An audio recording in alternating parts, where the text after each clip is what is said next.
Bonjour Mike. Bonjour Maître Jérôme. Tokuta na année ya sika 2018. Bien, nakoki seulement ko saluer batunyoso et koloba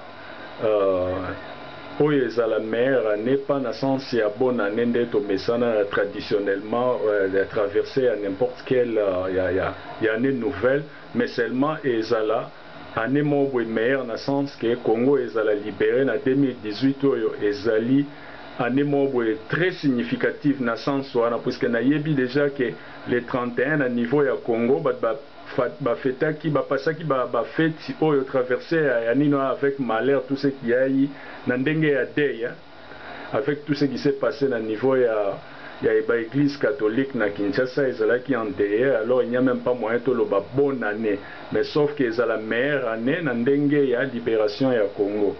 Alors n'était soko saluer quelque part pour procéder dans l'introduction.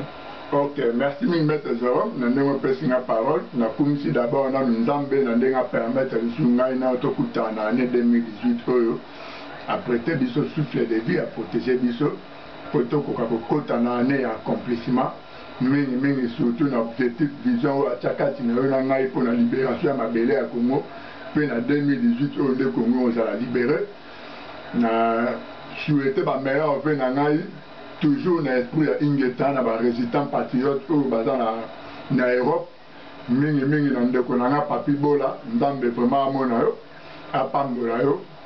Dans le Bozo Kansa, toujours dans le résistant Mike Mutombo, dans l'Afrique du Sud Cape Town, dans la période de la convalescence, où nous avons traversé.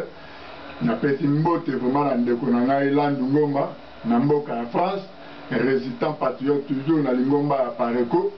Ndambe nanga monayo na motema malamu obote toujours ya kosunga ngai ndeko na bino na mboka ya Afrique du Sud ville province à Cape Town na période na traversé ya convalescence mbote na bino nyonso na yo moko mokonzi na biso papa Honoré Mbanda Nzambe kwa Tumba vraiment Nzambe amona biso nyonso na année 2018 oyo pe totelema po libération ezwa kaka na maloba papa lobaki ezali année ya défi pe sacrifice.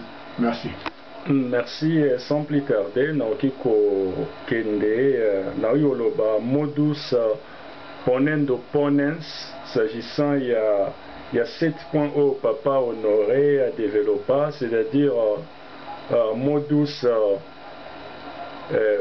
vivendi, nandenge ya latin toloba vivendi, au lieu toloba vivendi, ou alors modus ponendo ponens toke na 7 points na yebi ke tisiko ezosala mwa poko so na niveau ya ba communauté malgré communauté congolaise ya par-ci par-là malgré tout ye moko président national alimbola ki na lingala asala ba émission avec ba différents journalistes mais tisiko ya na mwa non comprise na ndenge ya supo tolandi ba net bien ozo comprendre ka non baza otatone ba comprendre vraiment muzindo na ngote pona koloba quintessence te na ndenge ya français. Alors premier point ndenge Mike Mutombo aloba toza na 7 merveilles ya monde tozali na 7 péchés capitaux toza na 7 vertus ya leadership toza même na drapeau na biso eza représenter 7 et puis Nzambe asala mokili na 6 jours 7e jour ezalai déjà journée à accomplissement et voilà pourquoi monsieur Honoré pe azwa qui 7 points na 7 mesures oyo wana to benga bamso d'après ba benga ngo modus operandi na yango 7 mesures ou 7 points.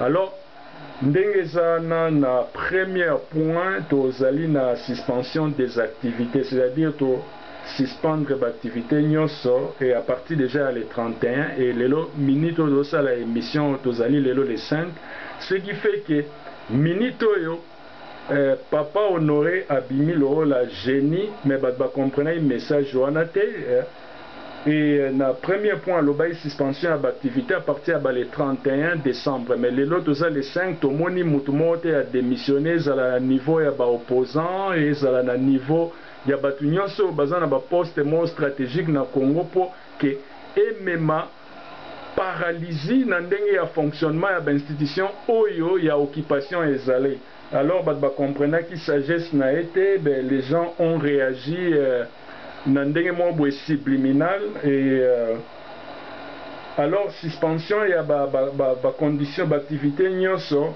ba suspendre en pété et pour les premier point et deuxième point ezala qui a senga qui n'a pas tous les leaders boya ensemble tout ça là au abenga qui front patriotique du salut public puisque même dans le droit romain salut public et l'axara c'est l'intérêt suprême oyo ya peuple, c'est-à-dire intérêt à peuple.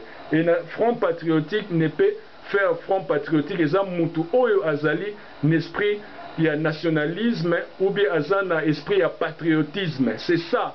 Mais si tu l'as dit batuana nyoso oyo ba politicaire pour ne pas dire des politiciens au moins à niveau na bango ke bazana patriotisme te. Alors ezala ki moi mobulu to yebaki ke batuana ndenge zawana en aucun cas bakoki koya bafungola nde papa honoré afungola bango maboko de façon que non to travailler ensemble pour to bouter occupation na dehors ayeba na ezala moi mobulu na niveau ya biso ba résistant to ça la jonction na bango ezala moi mobulu.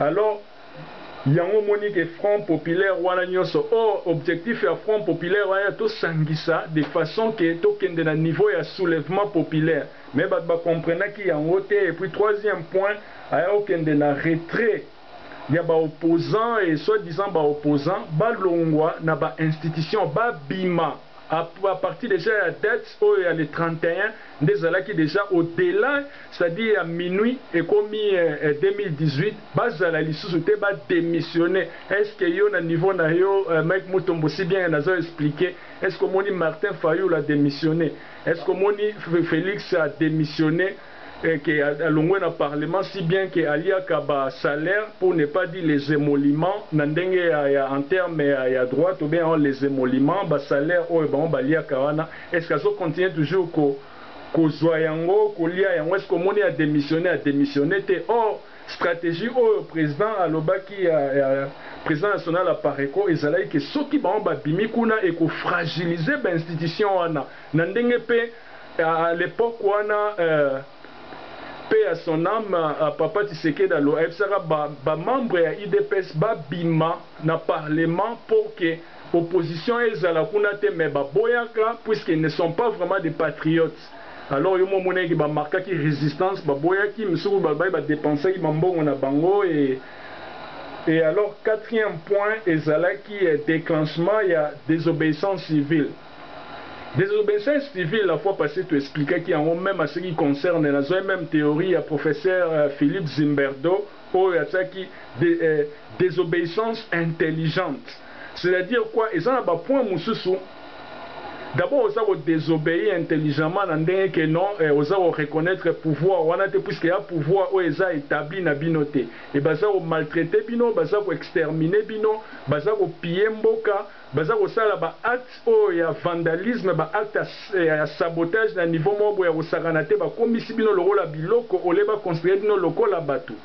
Alors ya moni que désobéissance civile bo futa ba courant te bo futa mai te bo futa ba taxe te et bo ba entreprise publique na bon même ba business ba multinational ba to wana nyos même ba travailler o ba travailler ba onyo il faut ba bima pour na to anéantir ba institution wana o mona. Mais malheureusement na niveau na biso ya ba congolais ba comprendre ite ba agissa qui avec précipitation mais ba comprendre qui profondeur na sagesse pour ezala qui caché derrière le président national te. Et puis na désobéissance civile wana senga qui couche nyoso ya population so ozala même travailler osala na Kinshasa na suka ou osala na aéroport aller olongwe nino ebi que non 3 mois au 12 ans et ça ba mois ya sacrifice na vie eloko nyoso pour atteindre dimension très élevée. En tout cas il faut ça la sacrifice yango senga désobéissance civile za sacrifice ba opposant population mobimba mutu mote a obéir sous pouvoir wana.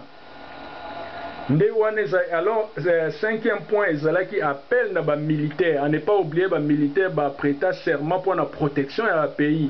Mais au moni le 31, basen o l'équipe ba militaire lorsque on ba militaire tout le monde a battu nyonso o ba memaka ba armes, c'est-à-dire ba militaire au vrai sens ya mo ba soldats, tous na ba policiers, tous na ba services spéciaux, tous na ba agents à renseignement, tous ces gens là bazo faire corps ya ba militaire au monde na ndenge ya commandement na ndenge ya armée. Alors bango il faut bazala wana de façon que non bango banda kosala ba action ciblée, ba action ya sabotage ndenge ezalaka ba période ya général de Gaulle apesaka ba militaire wana banda ko c'est beau bien banda ko détruire France mais bayebi que RPA okoma na ba période ya après libération et puis sur pouvoir ezonga na maboko na bango ba reconstruire pays. Alors tout ça na ba point ciblé, il fallait ba militaire basala mais non pas ba biloko to moni les 31 awa ba policiers congolais o basala ite so boite ba mercenaires pe bazalaki na ba point mususu stratégique wana pona ko protéger pouvoir ya Kanambe, pouvoir occupation mais to moni ba policiers congolais basa ko rançonner baso botola ba congolaise na ba congolais ba god ba fond ba mbongo en tout cas ça li soni ba bino bo se révolter bo ça la action ciblée ba action à sabotage pour na to anéantir régime wana mais bino bo moyiba essayer la population o yaza ko souffrir. Alors il y a un moni que papa Honoré Aloba qui est lokwana sur 5 points communs à ba militaires, tous les militaires au bazar na service ya commandement ba ça la action ciblée ba action à sabotage.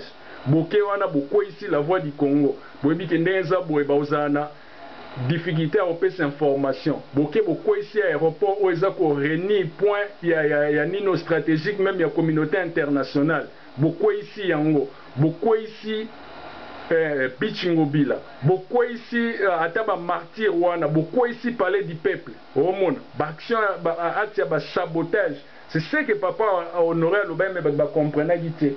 Sixième point a aussi appel na ba peuple congolais nyoso pour que ba confisquer ba symbole nyoso oyo ya pouvoir et na ba symbole à pouvoir ezali pouvoir ezala ba peuple définition oyo Abraham Lincoln aloba pour la démocratie. La démocratie c'est un pouvoir des peuples pour les peuples et pour les peuples. Et par les peuples. Ceux qui n'a sali un peu d'exagération, bon comprendre ezali en termes de figure de style bien en pléonasme, c'est-à-dire n'a renforcer et là on a ngana lobawana. Alors le kola ezali appel na commun na ba peuple nyonso pas confisquer ba symbole ya pouvoir, ne ba symbole ya pouvoir dans un palais des nations ou imposteur avant Dakar, tozali na parlement, tozali na place à premier ministre, tozali na ba ministère mususu na bomona et tozali même ata la voix du Congo pe ezali symbole ya pouvoir ba bilo nyos toko confisquer yango peuple aza capable de confisquer puisque peuple ndenge za boye aza na force mo boye oya eleki même mai peuple atomboka mutu mote akiko calmer o a stopper bino yango eza impossible on papa Honoré a utilisé qui sagesse na sima wana mais on ba comprendre qui. Et puis toi qui est na 5e point oya peuple wana avant qu'il y ait na 5e point na 7e point plutôt ezali objectif commun ezali pour atteindre na printemps congolais bien un printemps congolais c'est-à-dire soulèvement parce que moni soulèvement ndenge zana ezalo la force à tsunami mutu monte aki kokanga yango. Alors na 7e point aye kopesa biso mobilisation ya diaspora lelo toomona la fois passée na lobaki que la diaspora américaine, les trois piliers wana bango bazalaka na France, bango basova États-Unis, ya mona que même Washington ozwa John Adams, ozwa François Benjamin, bato wana misato apa Washington mutazalaki côté kuna alors diaspora Thomas Jefferson mais bato wana misato ozwa Washington abunda sur place wana général premier président ozwa John Adams deuxième Thomas Jefferson misato Benjamin Franklin zalaki savant mais en sala ba mambo epele ya minene ya bacha il n'a jamais été président des États-Unis ya bacha même na billet à $100 pour en reconnaissance ya lit o ya sala ya kenda même na France wana avec batwana bakende ko senga ba aide esca à Louis XVI pour que na ba munitions ba ko renverser ba anglais na États-Unis au mona ba rôle ba jouer yango na diaspora. Alors biso diaspora congolaise papa honora lo bayi ke non to zoa to récupérer ba symbole ya ba symbole à pouvoir o eza ba ambassade na biso ba consulat na biso na nyos to récupérer yango. Bravo pour na bana France nde bota o récupérer kuna mais bo na Sénégal bo récupérer yango mais ezala te ke tamo bo ya muketi Congo ko cité alors tout ça lango partout na diaspora au-delà de cela ezali sans sa responsabilité na biso diaspora to ça la musala te il y a bien te étant donné que ba collabo bana na bango basi na bango ba famille na bango toza na bango na diaspora to otia bango maboko te bango baza ko encourager les mal na mona même professeur Kilele a otako ko souligner point wana to loba on a mettre na mec Mutombo to loba on peut na mettre okito na émission mais en tout cas toujours comprendre te omoni lelo suite on a attaquer bana ba collabo ba okoma mal à l'aise bango ntu ba otia kanambe mal à l'aise et puis toko encourager bato bana Congo kuna ba sala musala ya makasi pour c'est déjà pour pesi bango de amunu pesa munu passage alors wana zala ki stratégie les 7 points yango wana pour que nyonso ya ba 7 points na so otali bien finalité nango objectif nango ezali po to koma na soulèvement populaire puisque ne pas oublier complicité internationale les makasi à telle enseigne que à tel point kutuke pour na ba pesa biso ba minduki banini ezala moi passe. Voilà pourquoi papa honora plaça qui population est mise à responsabilité nango de façon que notre mi libérer biso mo sans que to mi libérer avec litige c'est-à-dire to que nous ba arme à batoul c'est que Laurent Sala qui a même biso occupation avec ba arme à batoul et par après to comme ba esclave na territoire na biso. Alors voilà les 7 points pour na to arriver na soulèvement populaire. Et Mike Wanezala qui va prendre à développer qui yumo ta mona événement des questions na biso siko et pas ya Mike Mutombo et Zali qui ota mona événement le 31 Félix Silombo à Lobake le 31 Kanambe au marché sur Ebembenaye et tomoni na Notre-Dame dans l'église à Notre-Dame et yomo qui répond déjà na moni déjà aux alliés surexcité même par aux autres puisque les 31 et coquille et puis après avant même na pesa yo nino na oloba eloko mobo ya président ancien président ya République tchèque aloba que la politique attirera toujours des aventuriers incompétents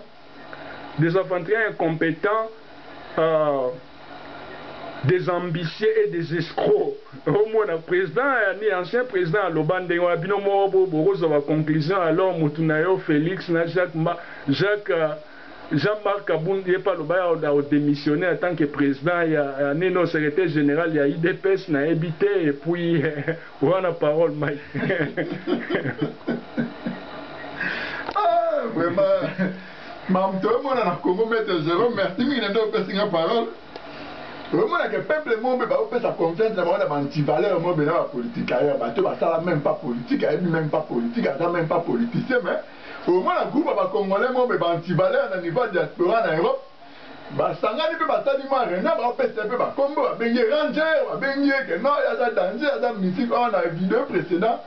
Na le bas on a vidéo na mutu ba ben ranger moi mira pamba ko matache to sala na même vidéo mo na le binenga zana tempéré tel me kota ki a sali vidéo kuna la Kinshasa le bi ke na za péré ta zo bangache na rappelé bande ko na to ba congolais le ko mawa au moins l'événement le sala 1031 to le baga mo déjà en 2016 avant Congo ta la libérer ba masque ya bato na non c'est faut le voir ba masque na bango tu place ba bomba ma peuple a découvrir bango te et ko banda ko longwa moko ti peuple a découvrir que ba liaka na pouvoir na rappelé bino non le 10 avril 2017 année passée Félix Tshilombo convoqué une marche à un avion à Kenya na Addis Abeba na Éthiopie donc à Kenya na Éthiopie to ebati ba troupe na ba lieutenant na ba se retrouver ba momo na Kinshasa ba luka Tshilombo kuna na Éthiopie lo ba to luka na Éthiopie et banité le 30 novembre l'année passée Tshilombo a convoqué le tout marche monsieur du bout avec na ndako na c'est dit batinde la pena police a encercler On a cadre toujours le banano mettre zéro mais batratazam. Tant que vous avez que là opposé le déranger pouvoir, au convoquer Mars, on l'a même pas la résidence.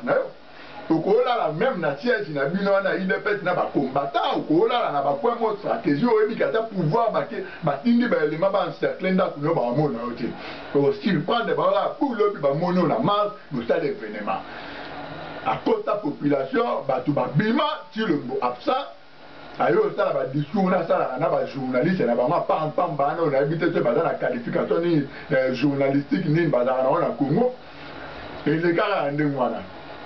Avant d'être le 31 décembre, Chilomba saliba discours à sensibiliser, mobiliser, bénéficier de l'église, notre catholique, atteignez même la chiffre 167 églises dans la ville province de Kinshasa.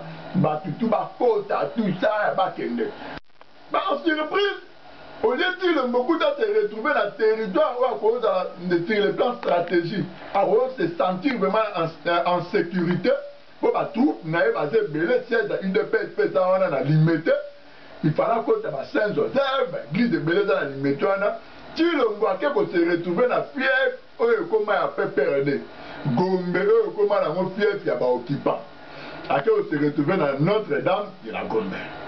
À côté de la messe, journaliste mort belge, il y a la libre Belgique, à la qui peut voilà. Chilomba koti malama na mitika fume Chilomba jikol ya Caleb kendenge zana totinda bambila baoyana na Notre-Dame baobaka balacrimogène banini yo bimana pour nous se protéger to bo yo kangai oyo komelo mtalo mais les centaines informés service de renseignement ba occupant bengi Chilomba na téléphone Chilomba bima et répétant mon appel péré na bikoute bana on va péter Congo ranger wana congolais fanatisme ma bé tala mutu bozo que de benga vraiment ranger akimi bitumba Chilomba bimi na église azo kota na voiture na ba troupe no bazale libanda ba remarquer pena que no jo pena azo ya pena fuita Mahomet ba bele dia mais yo fallait tout dans la mars neni ozo kima na journaliste belge na to la mouvement Chilombo Chilomba kota la car alia point fuite à Mahomet bande konanga ba congolais moto ya modèle wana un antivaleur wana Félix Chilombo antivaleur mtande wana bazo le bana Congo peuple congolais na Kinshasa peuple bozo betela maboko bazo représenter bino na Congo Kinshasa bozo betela maboko un antivaleur inférieur d'abord on a combat na nyamboka oza occupé un patriote nationaliste financier a tellement résistant au bout de la mabélé n'a peur des gens dans la voie carrément la maille pour que bout de la mabélé dans la licamba la vie ou la mort babi to ba mettre Jérôme ana ba Captain a to risque na bandenge belé nga Mike muto ba braka nga ba arme ta plus de 15 fois na Captain ba braka nga ba arme ba sala o tu ba ko sala mais tellement na zo ko banga na tsango pembe na banga te pe na répondre toujours ba tona la ma pointara libuta munduki na bango pa na ti bango soki ngai na o vivre libératoire Congo te ko beta munduki na pe ko pandanga mutu mais soki nzambe na promesse na yebi ke nga Mike mutombo na o vivre libératoire Congo waya o salaria ba sala ba grimace ba intimidation na ba pam mais ba continue voiture ba kei si vous opérez en démoignant le roi Félix Chilombo, vous Congolais, vous continuez au Landaï. Popularité au papa Nazareth, on y a un simana, impéré en démoignant. A obi qui t'abîme na liboule au temps, on a Congo dans l'occupation de l'Inde. La bande de Congolais. Dozon a battu, tout le monde nous va Nyama. Dozon a battu. Congolais, dozon a battu. Tout le monde a un esprit à bon nyama, tout le monde a un esprit à bon moto. Que Moutou auto soutenir vraiment la leader, a dit au père, à son bangana, il tombe, à son kima. Si vous avez la force à libérer des millions de Hollandais dans Simandengene. Chilomba les fuites à Mahomet. Chilombo Akimi Félix. Akimi. Bande Konanga ba Congolais. 2018 est la année à promesse. Et ça, année où nous avons ici pour libérer le Congo. Cette mesure, vous comprenez bien que vous connaissez le président national à parler quoi, ça dérange, ça dérange, ça va payer à nous. Eliezer, l'homme de tout n'est-il, le question du colo, tellement aux journalistes mo ba lokota bo na Roger Lumbala à lokota c'est na village ni na joa tu wana na to komi apa au commis journaliste dans même pas la qualification il y a journalisme autour na question likolo ye palanda lecture wana te alanda message mbanamo aya ça derrière abiso to wo ke le lukete wa picho ki na basa ba mai tout na tu le mboyo za leader aux populations de l'anda epele na ville province à Kinshasa tiko yo okimi au libérer le peuple au ndengeni yo mo za pere tout na ti le mbokeso ana Eliezer Tambwe na Mike Mutombo na ebiso tout na no patron na ti le mbokeso ana Tilombo, le baki est bembenae, Barwande, on attend un Kadogo sauvage, à Otambo la Nicolas est bembenae. Du coup, Kadogo sauvage, Johanna a toujours le pouvoir. Tilomba, Kimina, Bitumba. Bande Konanga, pas congolais. Date à l'étranger, Jean-Marc Aboun a reconnaître que le Congo est sous occupation. Il y a un petit peuple dans la ville province à Kinshasa. C'est pour le Calien, beaucoup dans la Voice of Congo, les alliés. Discours n'a pas le bon na Kinshasa. Congo est allé sous occupation. Si vous avez besoin d'un Europe pour le Congo est infiltré tout à l'heure, Eliezer Tambwe. Que nous sommes l'émission, on a Jean-Marc Aboun, tout le monde maintenant, date à les 30 ans, le mec que Congo est sous occupation. Si vous expliquez, on est établi sur que Congo est sous occupation. Merci. Merci. Je crois que les Congolais, il faut la conscience. De l'autre, tous ont une conscience ordinaire. Pour ne pas dire une conscience profonde, alors, et ça dit que tozo pesa to comme si batu mususu ba leader bato ba sengeli bazala ba leader te eza mawa mingi et là on a olo ba seulement ezali mutu nyonso congolais nyonso afungola portail ya éveil ya conscience éveil mobo ya conscience patriotique pour na Congo.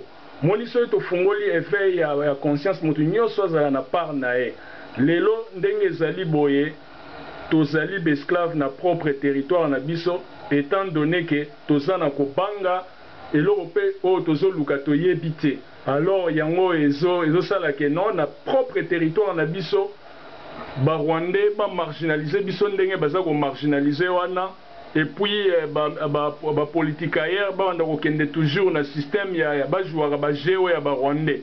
Alors eza mawa mingi na ete soki oza na point mususu qu'est-ce que cardinal peut appeler ça qui message à partir après les 31 tout ce qui s'est passé et sikoyo point na yo réaction ezandeni o cardinal Mosengo appelle ça un message. OK, merci mi maître Jérôme la non petit parole. Pour nous répondre non cardinal Mosengo période moko tu na toi numéro de téléphone to banda ko se communiquer na makasi 2011 2012 2013.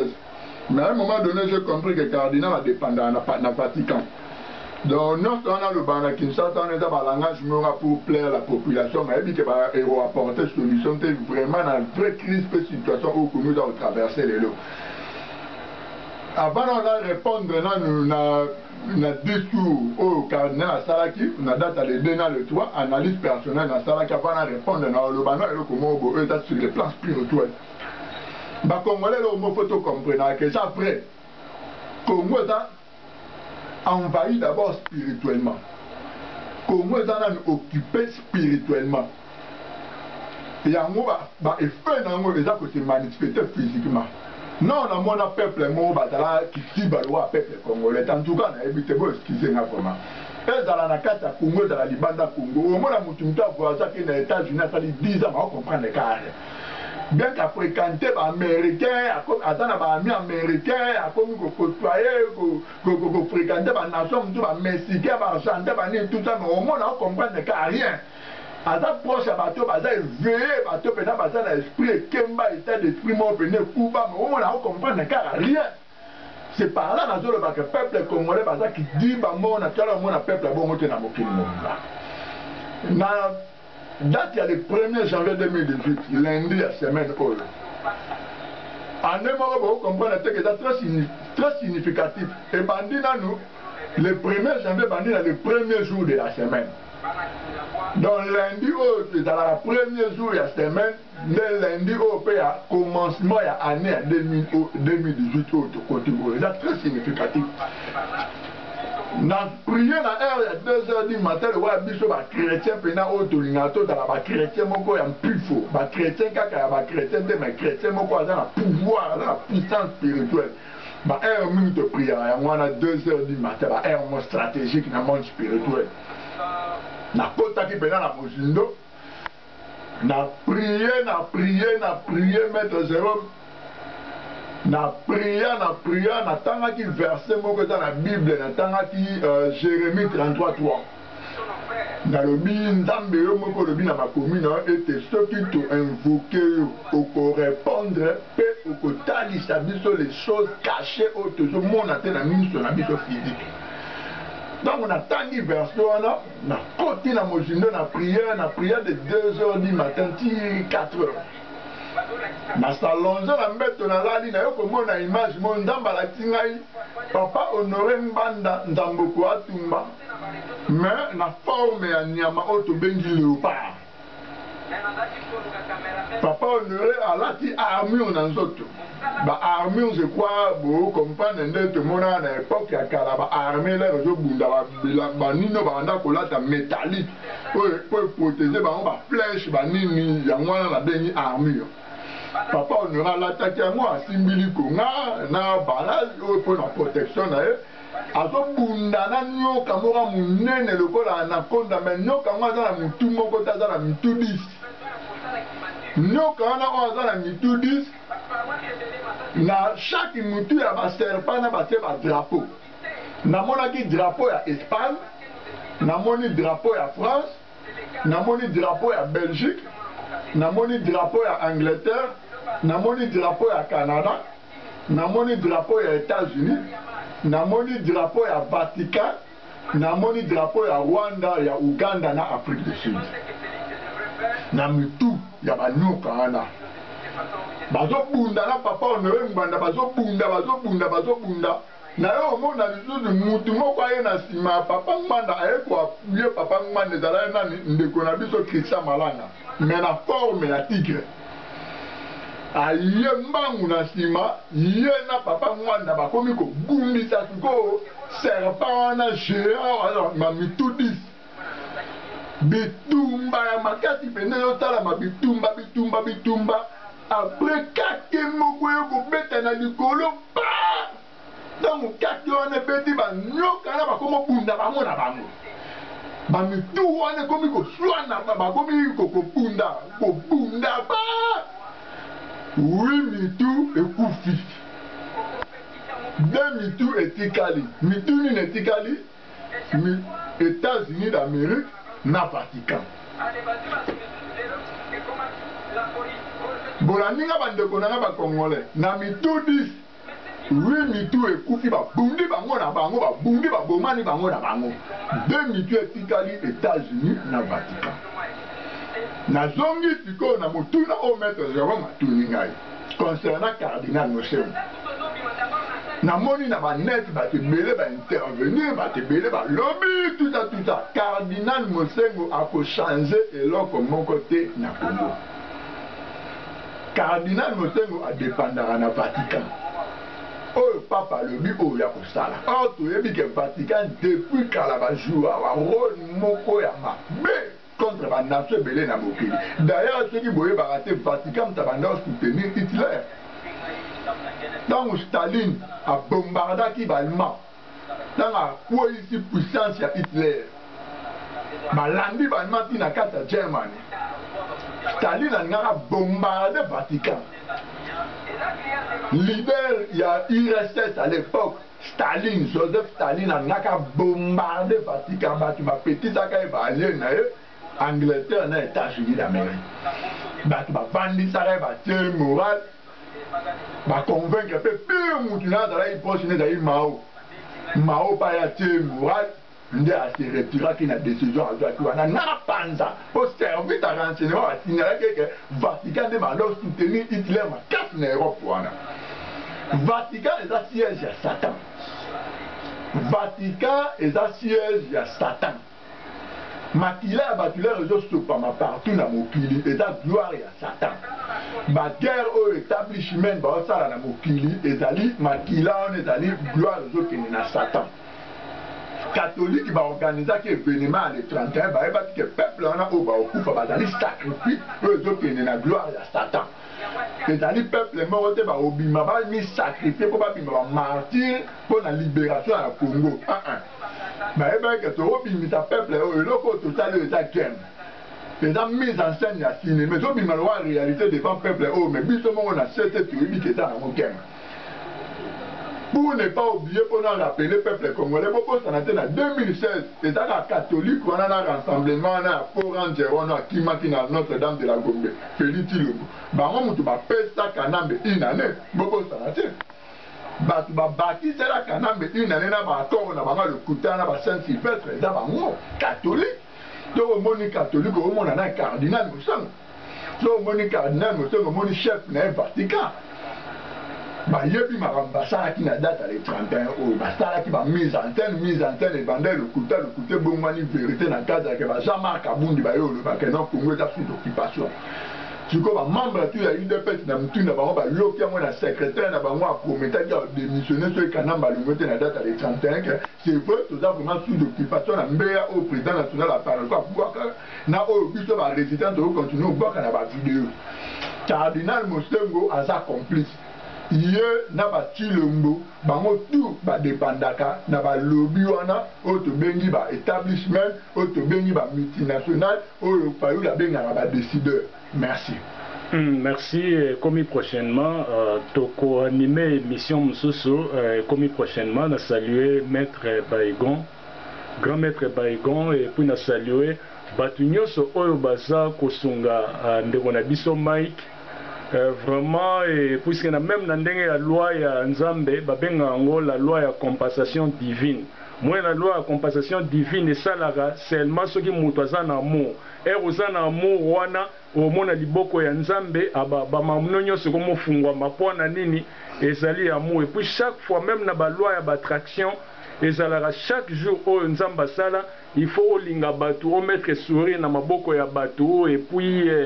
À partir de sourire, wana ozako edaka batu chaque jour au monde que vie na yo ezala toujours prospère, ou prospérer à tous égards dans la Bible et l'obaka. Alors et comme prochainement et tout saluer président national ya Pareko a bimi prophète nenge to ebagi ke ezala unité à mesure pour na alaksa batu wana ke ba opposant na obino botela mutema ba aventurer et puis a bimisa ba identité na bango na polele et comme prochainement ingeta